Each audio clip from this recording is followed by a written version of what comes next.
Whenever the laws of any state are broken, a duly authorized organization swings into action.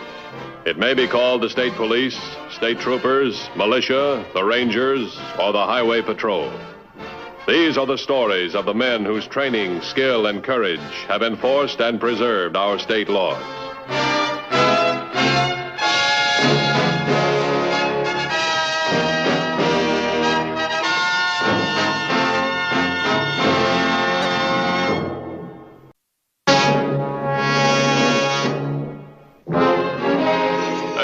Enforcement officer knows that fear and confusion can force an honest man to turn against his own ideals of law and justice.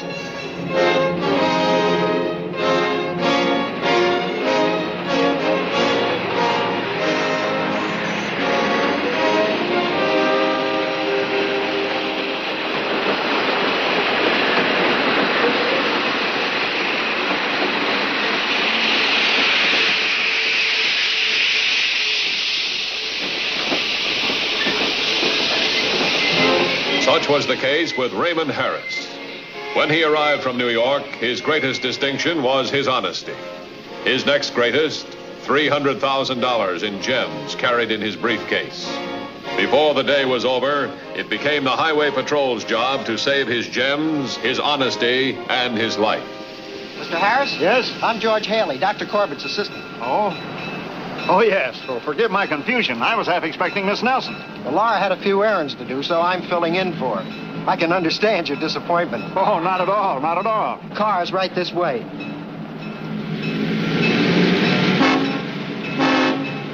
Don't you have any luggage? Just this. I'm returning home as soon as I deliver the gems. Yes, Dr. Corbett's been anxious to work on them.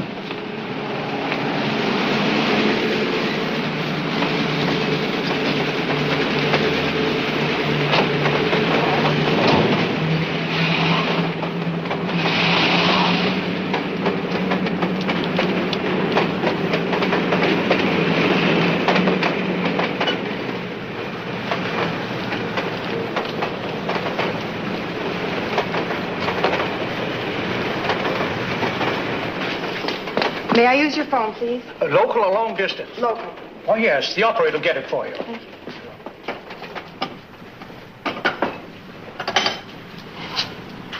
Twin Oaks 3-4, please.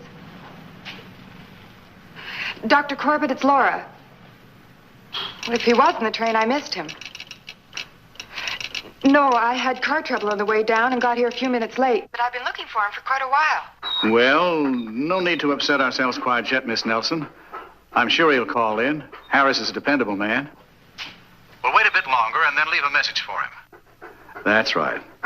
Thank you. Patience, Chief. Won't be much longer.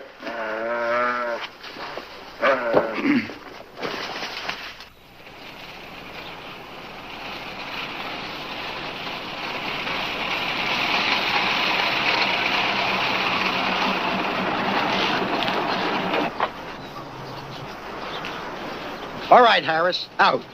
Leave that case in. That's what I want. Close that door. I'll stand back there. Those stones, they're worth a fortune. Are they worth more than your wife and children? What? I'm not playing this game alone, Harris. I have some capable people on my team. One word to the cops about me, and you'll end up with empty rooms in your house. But my family, they have nothing to do with this. From now on, they've got everything to do with it. Just forget who I am and what I look like, and my friends will forget your family. Please, listen to me. Dr. Corbett, my company, they'll know the gems are gone. You can't punish my family for that. They'll know why they're gone. Just don't let anybody know who took them. You'll do that much for your wife and children, won't you, Mr. Harris?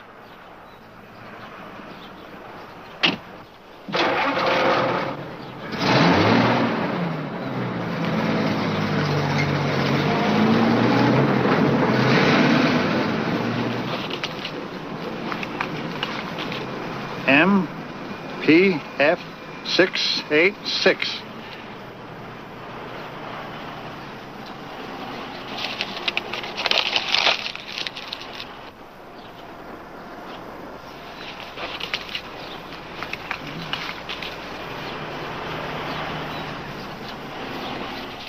How long ago did this happen, Mr. Harris? And it couldn't have been more than an hour ago. I called you as soon as I found the phone. Weren't you suspicious when he drove you down that deserted road? No, I'm a stranger around here. But I did remember that Dr. Corbett lived in some out-of-the-way place. This guy, can you describe him? His car, his name, his clothes, anything? I told you, Mr. Matthews. The man was dark, average height, wore glasses. You described half the people in the state. Wasn't there anything distinctive about him? Scars or anything like that? No. What about the car? Oh, well, if it's just a gray sedan, I don't know much about makes and models. How about the license? Did you get any part of it? Oh, I guess I was too frightened to notice. Come in. Hey, those mugshots you wanted. Oh, thanks. That call to the gem company is ready. I'll take it in the other room. Mr. Harris, take a look at these. See if you can find a familiar face. Oh, Mr. Matthews. Yeah? That call to my employers. Are you looking for holes in my story? I'm looking for the right kind of an ending.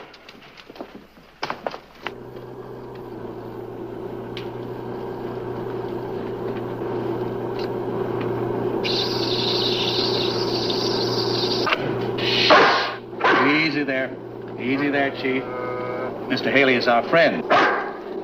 I hope he believes that, Doctor. Why not? You had Harris convinced, didn't you? Yes, I've never seen a man so frightened. Knowing Harris, I can well understand it. There's nothing he prizes more than his family. Not even these. You know, Doctor, I never held a gun on a man before, and I had a sudden urge. I wanted to shoot. Beautiful, aren't they? Like frozen fire. Yes, and getting hotter all the time. Doctor, what if Harris describes me to the police? Relax, George. By the time Harris finds the courage to talk, you'll be in Mexico. When do I leave? Your train leaves the Twin Forks Depot at 2:45. Get off at Capital City and go directly to the airport. Your plane reservations will be waiting for you. You're all packed, aren't you? All I need is the ticket. For Mr. George Haley. And your reservation for Chief. Am I going to be safe for that man-eater of yours? Why, of course. He'll be in the baggage car. And these stones will be in the studs of his collar. It should make him more attractive to you. Every time I look at him, I feel like a blue plate special. Well, his sunny disposition will discourage any curiosity. You'd better run along now. You have less than 2 hours. Do I take the dog now? I'll deliver Chief and the gems to you in exactly 1 hour. I wish I was on my way right now. You haven't a thing to fret about, George. You're an honest, hard-working apprentice. You've never been in trouble in your life. Your reputation is impeccable. Like yours? Like mine. Our honesty is our greatest weapon, George. Far greater than that gun that frightened Harris. Now, everything's worked out smoothly so far. We'll complete our arrangements in Mexico City. When will you be there? As soon as I can leave without creating suspicion. You see, after all these years, I mustn't let anyone think I'm dishonest. I'll see you in an hour. With Chief. Yes.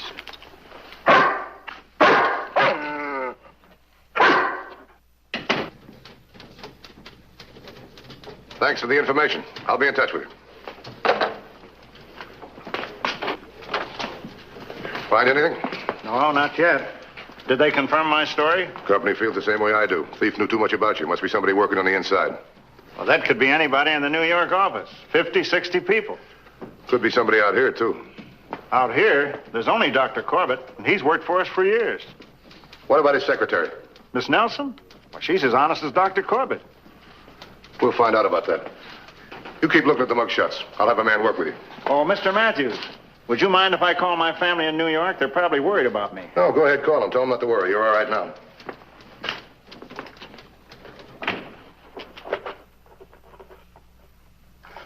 Here, Chief. Here, boy. Here, boy. Time we put your traveling clothes on. That's it. Chief, this is a $300,000 collar you're wearing. See that you treat it with respect, huh?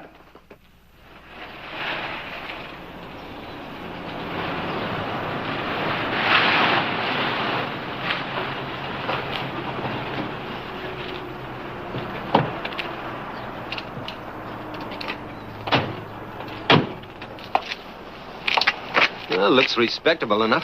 Everything in this case is respectable. Harris, Corbett, the secretary, even the crook. A rock collector? Yeah, he let Harris go. Anybody else would try to stop him from identifying him. Oh, Harris hasn't identified him. Yeah, and it's bothering me. You wait out here.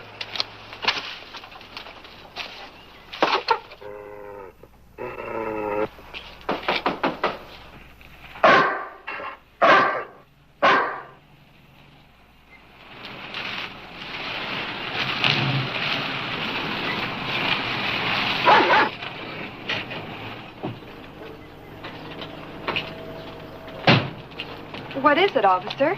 Is Dr. Corbett all right? Yes, ma'am. May I ask what your business is here? I'm his secretary, Laura Nelson. Have you been with him long? 4 years. Do you like your work? Very much. Can't imagine who'd pose as my assistant. I've never had an assistant, Mr. Matthews. No, Chief. What about your secretary? Well, I'll have to let you be the judge. She's here now. I won't take up any more of your time. I might bother you later, though. Well, I'll do all I can to help.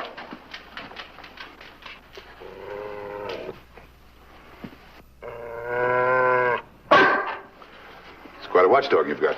Yes, a man in my business needs one. But Chief is taking his work too seriously. I'm getting rid of him.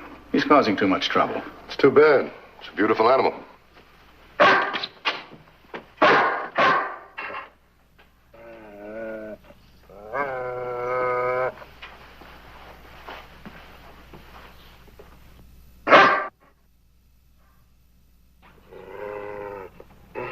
I shouldn't have missed meeting him at all, but my car broke down on the way to the station. When I got there, he was gone. Pardon me, Miss Nelson.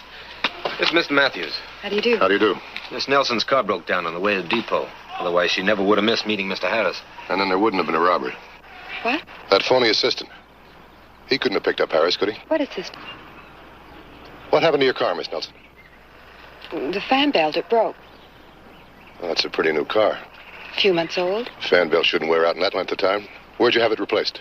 At a service station not far from here. Show us where it is? Certainly. All right.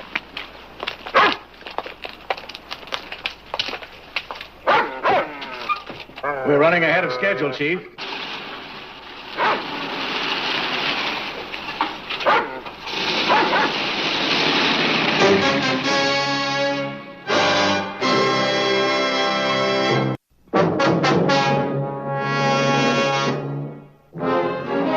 While Dr. Corbett prepared to send the dog and the stolen gems as far away as possible, the Highway Patrol took a step closer to the source of the crime. The broken fan belt became the missing link in the $300,000 puzzle.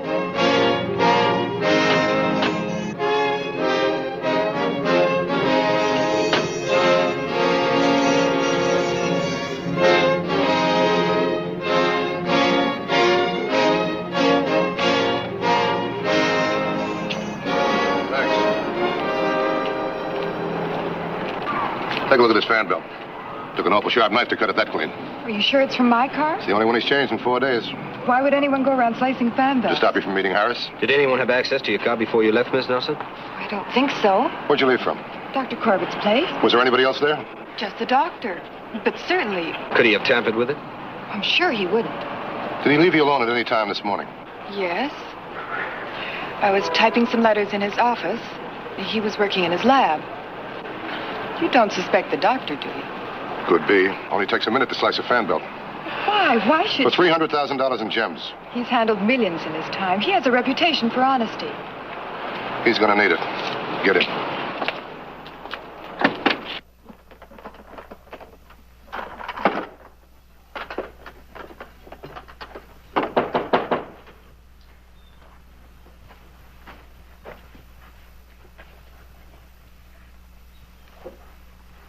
Who's there? Dr. Corbett, George. Come in.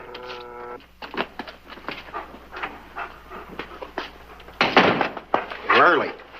Things are moving more rapidly than I expected. What does that mean? The police? Now, don't get excited. You'll be on your way in no time, and there'll be no evidence for anyone. Chief will see to that, won't you, boy? Doctor, I don't like it. You had everything planned, like clockwork. Now you're rushing things. Well, don't you trust me? I have no choice. But I think... You've always had trouble thinking, George. That's why you've always been a nonentity. You came to me asking for help, seeking prestige, stature, importance. I'm giving you that opportunity. 1/2 of $300,000. Opportunity. A gem robber. You were proud of yourself a while ago. You'd actually frightened a grown man. I was more afraid than he was. Now it's worse. Your train leaves in 40 minutes. And take good care of Chief. His new collar is very flattering, don't you think?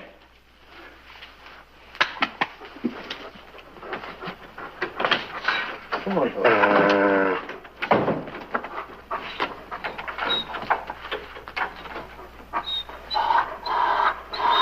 Shh. Quiet. Quiet.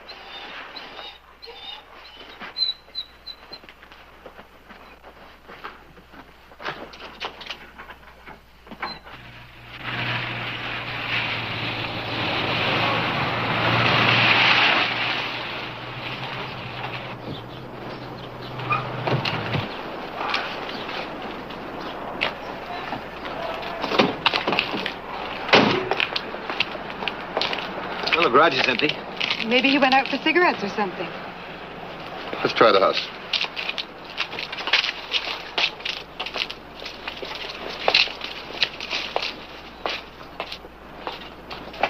Well, you'd better let me go in first. Chief isn't very fond of strangers. I found that out. Here, Chief. Here, boy. That's funny. He never takes Chief anywhere. Let us go in. You wait here.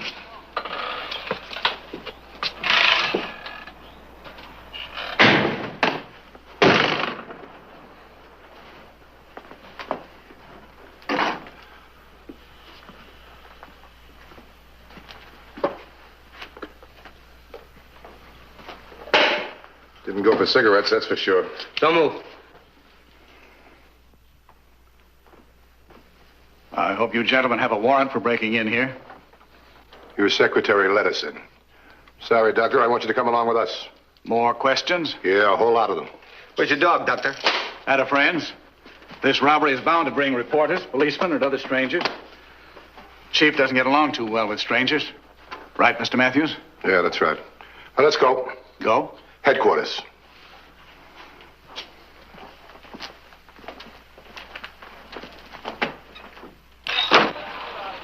Keep your hands off me. Get in the car, Doctor. Really, Mr. Masters, you're treating Dr. Corbett like a common criminal. He's a suspect. He'll have a chance to clear himself. Well, why him? He's never done a dishonest Miss act. Nelson, I'd like to ask you some questions, too. Oh, for heaven's sake, stop playing policeman. You're slandering the reputation of a wonderful old man. Playing policeman is my job. And working for Dr. Corbett is my job. We should never committed a crime more serious than double parking. Yeah? I hope you're right.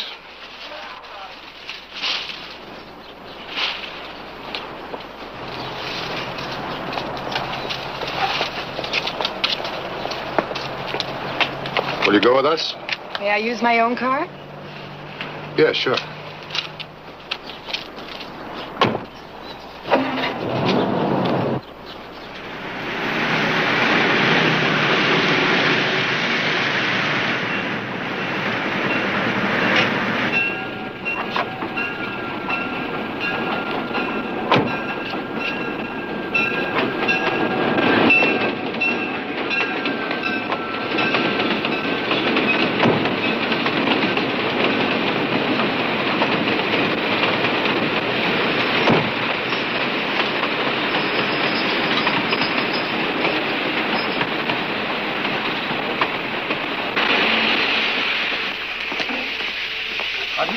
Is the 245 running on time? As far as I know, it is.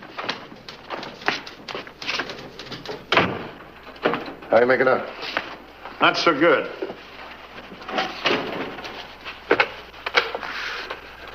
This is Matthews. Get me a background on Corbett. Yeah, he's at headquarters now. That's Corbett. Harold Corbett, Ph.D. He's a gem cutter. He has a home laboratory about 12 miles from Twin Forks. Get me everything you can. Call me back. Thanks. Well, you don't really suspect Dr. Corbett, do you? What can you tell me about him? Well, I can tell you he's an honest man. My company would vouch for him. I wouldn't. Every lead has his name on it. Well, what about the other suspect, the man who held me up? You tell me. Well, I did. I told you all I could. It's not enough, Mr. Harris. You rode in his car in broad daylight. You rode for 8 or 9 miles. You must be able to tell me something. The kind of clothes he wore, his looks, his car. Tell me something. I can't. Why not? I just can't, that's all. What are you afraid of, Harris? How did he threaten you? He can't hurt you now. You know that, don't you? It's not me I'm worried about. I don't care about myself. Who do you care about? Forget it. Withholding evidence is a crime. If you think you're protecting somebody, you're quite right. You're protecting the criminal. The guy that robbed and threatened you into silence. So you better choose sides. You're acting more like an accomplice than a victim.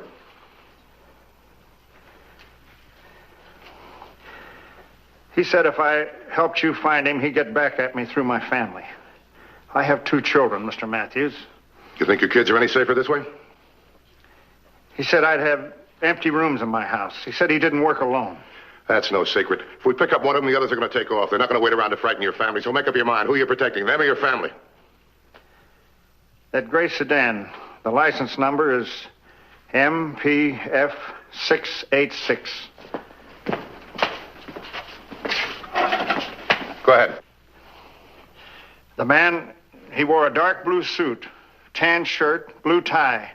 He had on eyeglasses. Very studious looking. He said his name was George Haley. Thanks very much.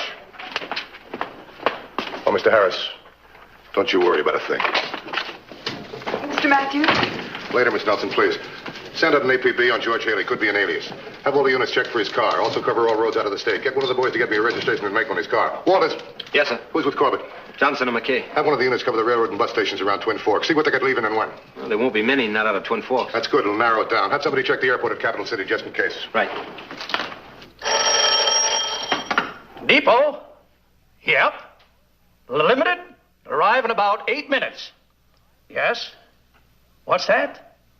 Well, now, I've got enough to do around here without doing that. What's that? Oh, yes, sir. Yes, sir. Well, officer, yes, there's one man waiting for the train. He's got a dog with him, too. I say he's got a dog with him. A German Shepherd dog with a... Hello? Hello? Hello? Must hung up, I guess. Walters, let's go to the railroad station. Mr. Matthews, have you cleared the doctor? Do you have it all figured out? Not yet. I still think you're wrong about Dr. Corbett. We'll know in a few minutes. Excuse me.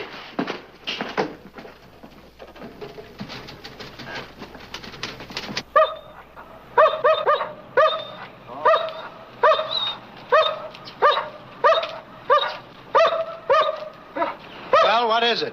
Nothing, just getting some air. Nice dog you got. What do you call him? His name's Chief. When's that train getting here? Oh, about 2 or 3 minutes, maybe more. Don't always stop here, you know. It will today, won't it?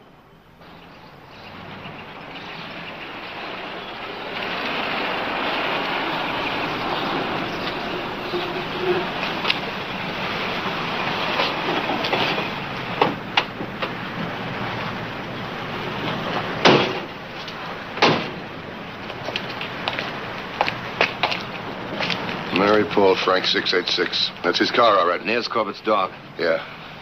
I'll cover him from here. You try and get him from the back.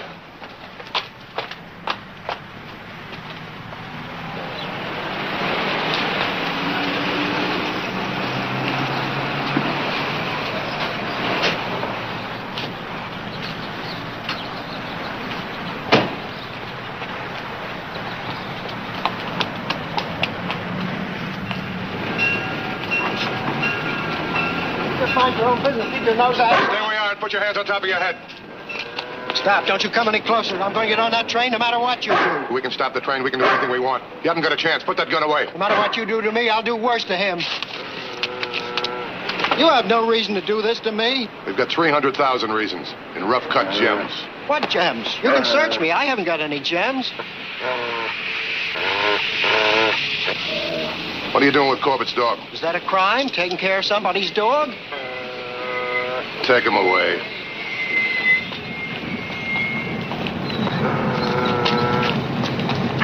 Well, Mr. Matthews, do you have it all figured out? No, not quite.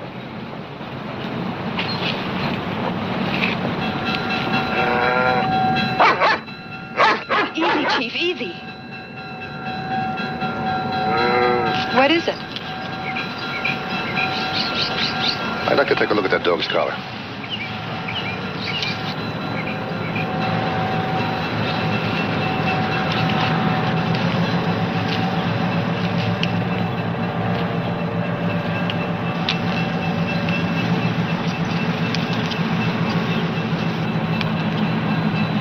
I got it all figured out now. All right, let's go.